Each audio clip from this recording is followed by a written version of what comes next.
Hello friends, centre of success में आपका स्वागत है। तो दोस्तों, फिर से आप लोगों के लिए करंट अफेयर्स का सीरीज लेकर आ गया हूँ। ये पॉइंट ऑफ व्यू से ये सारे के सारे करंट अफेयर्स महत्वपूर्ण ही हैं, जो आपका परीक्षा के मात्र 20-22 दिन रह गए हैं। आपका परीक्षा 13 दिसंबर को सामने होने वाला है। तो चलिए शुरू करते हैं। इससे पहले दोस्तों, अगर वीडियो अच्छी लगी हो तो वीडियो को लाइक कर दीजिए, दोस्तों के साथ शेयर कर दीजिए, और चैनल पे पहली बार आए हैं तो चैनल को सब्सक्राइब कर दीजिए और बेल आइकन को दबा दीजिए। तो चलिए शुरू करते हैं। आपका ये करंट अफेयर्स अंतर्राष्ट्रीय लेवल का है। तो चलिए शुरू करते हैं। पहला प्रश्न बोला जा रहा है कि पहला डिजिटल जनसंख्या घड़ी का उद्घाटन बेंगलुरु के किस संस्थान में किया गया है? तो आपका ये सामाजिक और आर्थिक परिवर्तन संस्थान के द्वारा किया गया है। ऑप्शन डी इसका सही उत्तर हो जाएगा। इस परियोजना को, जो कि केंद्रीय स्वास्थ्य और परिवार कल्याण मंत्रालय ने संयुक्त रूप से शुरू किया है। यह घड़ी वास्तविक समय में जनसंख्या के आंकड़े अपडेट करती रहती है, जो कि यह हर 1 मिनट 10 सेकेंड पर राज्य की जनसंख्या और हर 2 सेकेंड पे देश की जनसंख्या के आंकड़े अपडेट करती रहती है। तो यहाँ पे आपको पूरा एक्सप्लेनेशन के साथ बताऊंगा। इंडिया गेम डेवलपर कॉन्फ्रेंस यानी IGDC का 16वां संस्करण कहाँ शुरू किया गया है? तो ये हैदराबाद में शुरू किया गया है।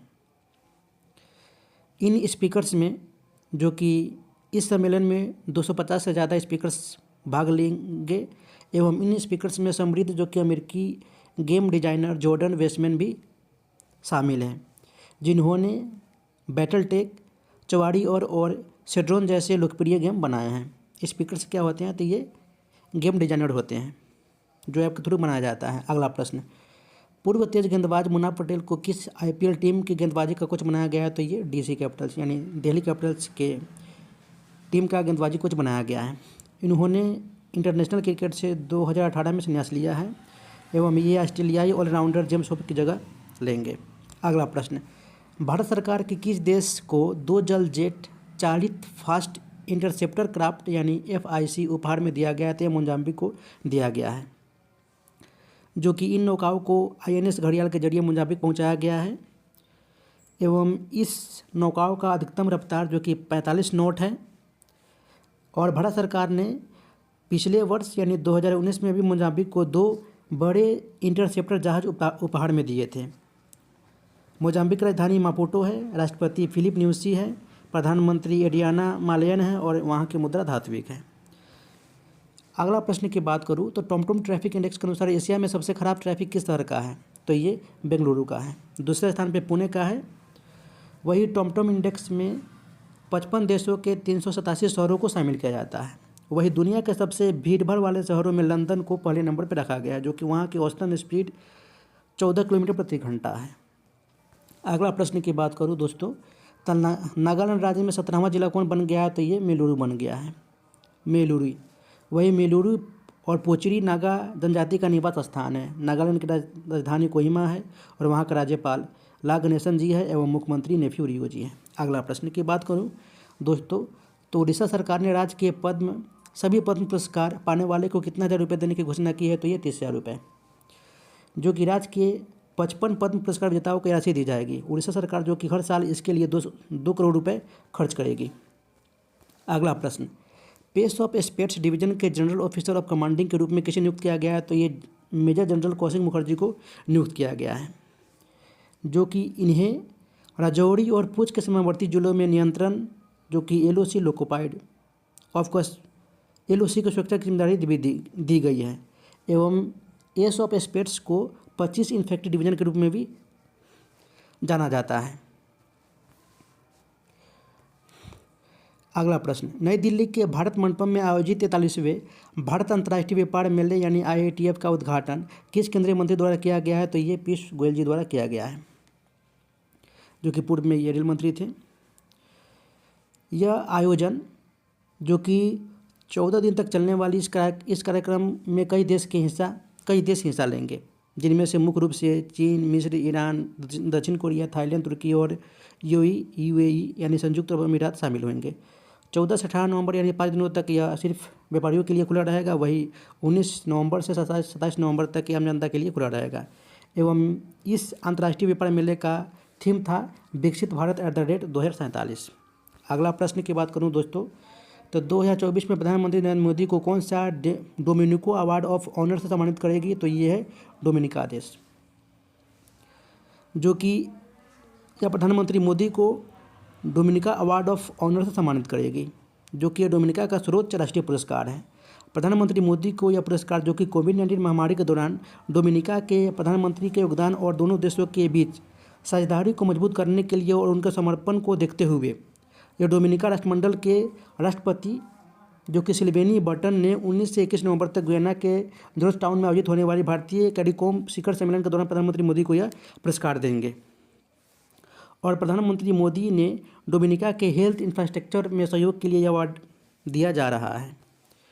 प्रधानमंत्री मोदी को अन्य भी पुरस्कार दिया गया है, जो कि ये पापुआ न्यू गिनी देश, जो कि अपने देश का सर्वोच्च सम्मान 2023 में पिछले साल grand companion of the order of Logohu दिया था। वही फ्रांस ने grand cross of the legion of honour से प्रधानमंत्री मोदी को सम्मानित किया था। वही ग्रीस की तरफ से पिछले साल ही 25 अगस्त 2023 को प्रधानमंत्री मोदी को the grand cross of the order of honour दिया था। वही पिछले साल 2019 में बहरीन के किंग ने king Hamad order of the Renaissance से सम्मानित किया था। अगला प्रश्न, पंकज त्रिपाठी को किस राज्य सरकार ने पर्यटन विभाग का नया ब्रांड एम्बेसडर नियुक्त किया है? तो यह मध्य प्रदेश की सरकार ने, जो कि पंकज त्रिपाठी को ट्रेवलिंग का शौक़ है और उन्हें भारत के सांस्कृतिक समृद्धि के प्रति जुनून रखते हैं और वहाँ के लोग आपका रोल मॉडल मानते हैं, अपना रोल मॉडल मानते हैं। अगला प्रश्न, बाल दिवस हर साल कब मनाया जाता है? तो ये 14 नवंबर को मनाया जाता है, जो कि स्वतंत्र भारत के प्रथम प्रधानमंत्री जवाहरलाल नेहरू की जन्मदिन के उपलक्ष्य में यह मनाया जाता है। और वही विश्व बाल दिवस 20 नवंबर को मनाते हैं। जनजातीय गौरव दिवस कब मनाया जाता है? तो ये 15 नवंबर को मनाया जाता है। एवं इस दिन को बिरसा मुंडा की जयंती के रूप में भी मनाया जाता है। बिरसा मुंडा, जो कि एक सम्मानित जनजातीय नेता और स्वतंत्रता सेनानी थे। 15 नवंबर 2000 को झारखंड की स्थापना हुई थी एवं यह 28वां राज्य बना था। और गुरु नानक जयंती भी 15 नवंबर को मनाई जाती है, जो कि यह त्यौहार हर साल कार्तिक पूर्णिमा को मनाया जाता है। गुरु नानक, जो कि सिखों के पहले गुरु और अंतिम गुरु गोविंद सिंह जी थे। अगला प्रश्न, राष्ट्रीय प्रेस दिवस कब मनाया जाता है? तो 16 नवंबर को मनाया जाता है, जो कि इस दिन को मनाने का मकसद भारतीय प्रेस की अहमियत को समझना और उनकी भूमिका को सम्मानित करना था। इसके अलावा 16 नवंबर को अंतर्राष्ट्रीय सहिष्णुता दिवस भी मनाते हैं। अंतर्राष्ट्रीय सहिष्णुता दिवस मनाने के लिए आमंत्रित किया था एवं इसका मकसद है लोगों को और संस्कृतियों के बीच आपसी समझ को बढ़ाना और सहिष्णुता के महत्व के बारे में जागरूकता बढ़ाना है। केंद्र सरकार और किस राज्य के गुरु घासीदास तमोर पिंगला को देश का 56वां बाघ अभयारण्य अधिसूचित किया गया है? तो ये छत्तीसगढ़ में है। घासीदास तमोर पिंगला अभयारण्य 2829 वर्ग किलोमीटर क्षेत्र में फैला हुआ है। इससे पहले छत्तीसगढ़ में 3 टाइगर रिजर्व ऑलरेडी हैं। बीजापुर जिले में इंद्रावती टाइगर रिजर्व, गरियाबाद जिले में उदंती सीता नदी टाइगर रिजर्व और मुंगेली जिले में अचानकमार टाइगर रिजर्व। और ये गुरु घासीदास तमोर पिंगला राज्य का 4था टाइगर रिजर्व होगा, जो कि यह कोरिया जिले में मौजूद है। प्रधानमंत्री नरेंद्र मोदी को किस देश ने अपना दूसरा सर्वोच्च राष्ट्रीय पुरस्कार the grand commander of the order of the niger से सम्मानित किया है? तो ये नाइजीरिया ने किया है, जो कि नाइजीरिया के राष्ट्रपति अहमद टिनुबू द्वारा नाइजीरिया के दूसरे सर्वोच्च राष्ट्रीय पुरस्कार grand of the order of the niger से सम्मानित किया गया है। इससे पहले ब्रिटेन के महारानी एलिजाबेथ को 1969 में यह पुरस्कार दिया गया था एवं प्रधानमंत्री मोदी को मिलने वाले ये 17वां अंतर्राष्ट्रीय अवार्ड है। यानी इससे पहले 16 अंतर्राष्ट्रीय अवार्ड भिन्न भिन्न देशों ने दिया है। कॉन्फ्रेंस ऑफ पार्टी 29 इवेंट के दौरान ग्लोबल एनर्जी एफिशिएंसी अलायंस नामक पहल की शुरुआत किसने की है? तो ये की है यूएई ने, संयुक्त अरब अमीरात ने। अजरबैजान में यह ग्लोबल एनर्जी एफिशिएंसी अलायंस नामक एक पहल की शुरुआत की गई है। एवं COP28 के यूए कॉन्सेंसस पर आधारित जो कार्बन उत्सर्जन को कम करने और प्राकृतिक संसाधनों के संरक्षण पर केंद्रित था। अगला प्रश्न, यूनेस्को द्वारा उड़ीसा के कितने तटीय गांवों को सुनामी रेडी के रूप में मान्यता दी गई है? तो ये 24, यानी ऑप्शन बी इसका सही उत्तर हो जाएगा। उनमें से बालासोर जिला, भद्रक जिला, जगतसिंहपुर जिला और केंद्रपाड़ा जिला और पुरी जिला, गंजम जिला आदि शामिल हैं। 11 नवंबर 2024 को इंडोनेशिया में हुए दूसरे ग्लोबल सुनामी सिम्पोसियम के दौरान यूनेस्को ने इन गांवों को प्रमाण पत्र जारी किया है एवं उड़ीसा के इन गांवों को सुनामी रेडी घोषित करने के साथ ही भारत हिंद महासागर क्षेत्र में पहला देश बन गया है। अगला प्रश्न, 2024 में 66वां अखिल भारतीय कालिदास समारोह किस राज्य में आयोजित किया गया है? तो यह मध्य प्रदेश में आयोजित किया गया है, मध्य प्रदेश के उज्जैन में। इस समारोह का आयोजन जो कि मध्य प्रदेश शासन के तत्वाधीन कालिदास संस्कृत अकादमी मध्य प्रदेश एवं इस समारोह का शुभारंभ उपराष्ट्रपति जगदीप धनखड़ जी ने किया है। एवं इस समारोह में 8 विभूतियों को कालिदास अलंकार से सम्मानित किया गया है। रेणुका जी मेला और अंतर्राष्ट्रीय लवी मेला हर साल किस राज्य में आयोजित किया जाता है? तो यह हिमाचल प्रदेश में आयोजित किया जाता है, जो कि यह 10वीं के दिन शुरू होता है, 15 नवंबर तक चलता है, जो कि यह मुख्य रूप से माँ बेटे के लिए यह मिलन का प्रतीक है और यह मुख्य रूप से व्यापारिक मेला भी है। और वहाँ के मुख्यमंत्री सुखविंदर सिंह सुक्खू हैं। C295 फुल मोशन सिम्युलेटर का उद्घाटन भारतीय वायुसेना द्वारा किस शहर में किया गया है? तो ये आगरा में किया गया है, उत्तर प्रदेश के आगरा में, जो कि इसके जरिए पायलटों को असल माहौल में उड़ान का अनुभव मिल पाएगा और टाटा और एयरबेस मिलकर जो कि सैन्य परिवहन विभाग C295 को बना रहा है। अगला प्रश्न, जापान के नए प्रधानमंत्री फिर से किसे चुना गया है? तो ये है शिगेरू इशिबा। इससे पहले फुमियो किशिदा जी थे, जो कि घोटाले के नाम में शामिल होने के कारण इनको अपने पद से इस्तीफा देना पड़ा है। शिगेरू इशिबा जो कि जापान के 103वें प्रधानमंत्री चुने गए हैं। अगला प्रश्न, गुजरात के किस मंदिर की 200वीं वर्षगांठ पे भारत सरकार ने 200 रुपये का चांदी का सिक्का जारी किया है? तो ये श्री स्वामीनारायण मंदिर की 200वीं वर्षगांठ पे भारत सरकार के द्वारा 200 रुपये का चांदी का सिक्का जारी किया गया है। इस अवसर पे एक स्मारक डाक भी टिकट जारी किया गया है। एवं इस मंदिर की अनोखी कमल के आकार, वास्तुकला और जटिल पत्थर की नक्काशी भी है। मानव तस्करी और जबरन मजदूरी सहित आधुनिक गुलामी से निपटने के लिए इनमें से किस देश ने अपना गुलामी विरोधी आयुक्त नियुक्त किया है? तो ये ऑस्ट्रेलिया नियुक्त किया है। एवं इस गुलामी से निपटने के लिए ऑस्ट्रेलिया ने क्रिस इवांस को अपना पहला गुलामी विरोधी आयुक्त नियुक्त किया है। एवं यह गुलामी को रोकने का और इसका जवाब देने में देश के प्रयासों को मजबूत करने के लिए काम करेगा। New South Wales open squash tournament को पहला एकल खिताब किसने जीता है? तो ये अनाहत सिंह ने जीता है। अनाहत सिंह जो कि ऑस्ट्रेलिया के सिडनी में आयोजित New South Wales open squash tournament का महिला एकल खिताब जीता है। टूर्नामेंट में अनाहत सिंह ने हांगकांग की हेलियन टैंग को 3-1 से हराया है। 2024 में बिम्स्टेक ऊर्जा केंद्र भारत के किस शहर में स्थापित किया गया है? तो ये बेंगलुरु में स्थापित किया गया है। भारत के बेंगलुरु में केंद्रीय विद्युत अनुसंधान संस्थान के परिसर में स्थापित किया गया है। एवं यह नई दिल्ली में विदेश मंत्रालय के सचिव जो कि जयदीप मजूमदार और बिम्स्टेक के महासचिव इंद्रमणि पांडे ने इस केंद्र की स्थापना के लिए मेजबान देश समझौते पर हस्ताक्षर किया है। एवं इस बिम्स्टेक का उद्देश्य ऊर्जा क्षेत्र में सहयोग को मजबूती करना, ऊर्जा संबंधी डाटाबेस का निर्माण और प्रबंधन और मूल्यांकन करना, ऊर्जा क्षेत्र के विभिन्न क्षेत्रों में बिम्स्टेक सदस्यों की प्रचलित नीतियों का अध्ययन, संकलन और प्रसार भी करना है। अगला प्रश्न, भारतीय कृषि खाद्य परिषद के नए अध्यक्ष किसे नियुक्त किया गया है? तो ये है सुरेश प्रभु जी, जो कि ये पूर्व रेल मंत्री भी थे। अगला प्रश्न, वित्त वर्ष 2024-25 के लिए आंध्र प्रदेश सरकार ने कितने करोड़ रुपए का बजट पेश किया है? जो कि वहाँ के मुख्यमंत्री चंद्रबाबू नायडू हैं। तो 2.94 लाख करोड़ रुपए का बजट पेश किया गया है, जो कि वहाँ की सरकार एनडीए की सरकार है, जिसमें राज्य के वित्त पुनर्जीवित करने में ध्यान केंद्रित किया गया है। इस बजट में गरीबी उन्मूलन, बुनियादी ढांचे के विकास और बेहतर स्वास्थ्य सेवा और शिक्षा पर जोर दिया गया है। और इसमें से पूंजीगत व्यय आपका 32,713 करोड़ रुपए आवंटित किए गए हैं। बहुत सारे हैं, शिक्षा के लिए इतना और स्वास्थ्य सेवा परिवार कल्याण मंत्रालय के लिए इतना, पंचायती राज और ग्रामीण विकास के लिए इतना, जो कि पॉइंट ऑफ व्यू से इम्पोर्टेंट नहीं है। अगला प्रश्न, अंतर्राष्ट्रीय मेंस डे हर साल कब मनाया जाता है? तो इसे 19 नवंबर को मनाया जाता है। 2007 में पहली बार जो कि इस दिन को मनाया गया था।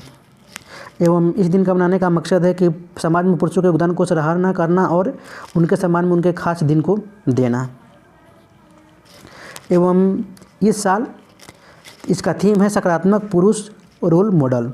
है कि एलन मस्क की स्पेसएक्स कंपनी ने भारत के किस सैटेलाइट को स्पेसएक्स के फाल्कन 9 रॉकेट द्वारा लॉन्च किया गया है? तो ये GSAT-N2 है, जो कि ये GSAT-20 सैटेलाइट का नाम भी रखा गया था, जो कि GSA-20 सैटेलाइट का विशेष रूप से दूर दराजों के इलाकों में संचार व्यवस्था को बेहतर बनाने के लिए डिज़ाइन किया गया है। यह सैटेलाइट जो कि अंडमान निकोबार, आइसलैंड, जम्मू कश्मीर और लक्षद्वीप सहित दूर दराज के भारतीय क्षेत्रों में ब्रॉडबैंड इंटरनेट की सेवाएं भी देगा, जो कि इस सैटेलाइट का वजन 4700 किलोग्राम है एवं यह 14 साल के मिशन के लिए बनाया गया है। अगला प्रश्न, गृह मंत्री अमित शाह द्वारा 50वें अखिल भारतीय पुलिस विज्ञान सम्मेलन का उद्घाटन कहाँ किया गया है? तो ये गांधीनगर में किया गया है, गुजरात के गांधीनगर में। इस कार्यक्रम का आयोजन जो कि पुलिस अनुसंधान विकास ब्यूरो और राष्ट्रीय रक्षा समिति विश्वविद्यालय द्वारा संयुक्त रूप से किया गया है। अगला प्रश्न, 27वें बेंगलुरु टेक शिखर सम्मेलन का उद्घाटन किस राज्य के मुख्यमंत्री ने किया है? तो ये कर्नाटक के मुख्यमंत्री ने किया है, जो कि एशिया का सबसे बड़ा तकनीकी सम्मेलन है एवं इसके दौरान उन्होंने बेंगलुरु और मैसूर के बेलगावी में 3 ग्लोबल इनोवेशन सेंटर्स की स्थापना करने की घोषणा भी की है। अगला प्रश्न, आंध्र प्रदेश क्रिकेट एसोसिएशन ने महिला क्रिकेट संचालन का मेंटर किसे नियुक्त किया गया है? तो ये मिताली राज को नियुक्त किया है। मिताली राज जो कि 2022 में अंतर्राष्ट्रीय क्रिकेट से संन्यास ले लिया था एवं उन्होंने अपनी शुरुआत 2001 में आयरलैंड के खिलाफ वनडे में की थी एवं पहले मैच में शतक बनाने वाली वह पहली खिलाड़ी बन गई थी और टेस्ट क्रिकेट मैच में 2 शतक लगाने वाली ये पहली महिला भी बनी थी। और मिताली राज को जो कि साल 2017 में Wisden leading women cricketer in the world और अवार्ड से सम्मानित किया गया था, जो कि विजडन द्वारा महिला क्रिकेटरों को दिए जाने वाला यह पुरस्कार पाने वाले जो कि मिताली राज पहली भारतीय बनी थी। अगला प्रश्न, केंद्र सरकार द्वारा भारत के नियंत्रक और महालेखा परीक्षक क्या किसे नियुक्त किया गया है? तो ये के संजय मूर्ति जी को नियुक्त किया गया है। इससे पहले गिरिचंद मुर्मू जी थे। के संजय मूर्ति गिरिचंद मुर्मू जी जो कि कश्मीर संघ राज्य क्षेत्र के पहले उपराज्यपाल भी रहे थे। संजय मूर्ति जी जो कि 1989 बैच के हिमाचल प्रदेश कैडर के IAS ऑफिसर हैं एवं वह मूल रूप से आंध्र प्रदेश के रहने वाले हैं। भारतीय संविधान के अनुच्छेद 148 के तहत काय का प्रावधान किया गया है, जो केंद्र और राज्य सरकारों के विभागों और उनके द्वारा नियंत्रित संस्थानों के आय व्यय की जांच करता है एवं भारत के हर राज्य की संचित निधि के नियमों के तहत ये पैसा खर्च होता है। अगला प्रश्न, यहाँ पे बोला जा रहा है कि भारत के नियंत्रक और महालेखा परीक्षक की नियुक्ति जो कि भारत के राष्ट्रपति करते हैं एवं भारत के नियंत्रक और महालेखा परीक्षक का कार्यकाल 6 साल या 65 साल की उम्र तक रहता है। अगला प्रश्न, 14वीं हॉकी इंडिया सीनियर राष्ट्रीय चैंपियनशिप 2024 किसने जीता है? तो ये उड़ीसा जीता है पहली बार, हरियाणा को हराकर 5-1 से। अगला प्रश्न, साल 2025 में G20 की अध्यक्षता निम्नलिखित में से कौन सा देश करेगा? तो ये दक्षिण अफ्रीका करेगा। 2022 में G20 का आयोजन इंडोनेशिया में किया गया था, इंडोनेशिया के बाली में। 2023 में जो कि अपना प्यारा भारत में किया गया था। 2024 में ब्राज़ील जो कि ब्राज़ील के रियो डी जेनेरियो में किया गया था। वही 2026 में G20 की अध्यक्षता अमेरिका में किया जाएगा और 25 में दक्षिण अफ्रीका में किया जाएगा। अगला प्रश्न, मिस यूनिवर्स 2024 का खिताब किसने जीता है? तो ये विक्टोरिया केजर ने जीता है। अगला प्रश्न, मानयू तूफान ने किस देश को प्रभावित किया है? तो ये फिलीपींस को प्रभावित किया है, जो कि इस तूफान में 195 किलोमीटर प्रति घंटे की रफ्तार से हवाएं चल रही थी। अगला प्रश्न, पश्चिमी घाट में मीठे पानी मछली की किस नई प्रजाति की खोज की गई थी? तो ये कोयमा प्रजाति की खोज की गई थी। ऑप्शन बी इसका सही उत्तर हो जाएगा। पश्चिमी घाट जो कि भारत के पश्चिमी तट पर फैली एक पर्वत श्रृंखला है। यह गुजरात महाराष्ट्र की सीमा से शुरू होकर जो कि महाराष्ट्र, गोवा, कर्नाटक, तमिलनाडु और केरल से होते हुए कन्याकुमारी में खत्म होती है और भारत के पश्चिमी तट के समानांतर करीब 30 से 50 किलोमीटर की चौड़ाई में फैला हुआ है, जो कि करीब 1600 किलोमीटर लंबा है और करीब 1,40,000 वर्ग किलोमीटर के क्षेत्र में फैला हुआ है। अगला प्रश्न, बाल दिवस कब मनाते हैं? विश्व बाल दिवस तो ये 20 नवंबर को मनाते हैं और बाल दिवस 14 नवंबर को मनाते हैं पंडित जवाहरलाल नेहरू की जन्मदिन के उपलक्ष्य में। एवं इस बार विश्व बाल दिवस का थीम है हर बच्चे के लिए हर अधिकार। तो यहाँ पे आपका 30 से 32 क्वेश्चन करंट अफेयर्स का समाप्त हो गए। तो दोस्तों अगर वीडियो अच्छी लगी हो तो वीडियो को लाइक कर दीजिए, दोस्तों के साथ शेयर कर दीजिए और चैनल पे पहली बार आए हैं तो चैनल को सब्सक्राइब कर दीजिए और बेल आइकन को दबा दीजिए। तो फिर मिलते हैं नेक्स्ट वीडियो में, तब तक के लिए गुड बाय, जय Hind, take care of yourself.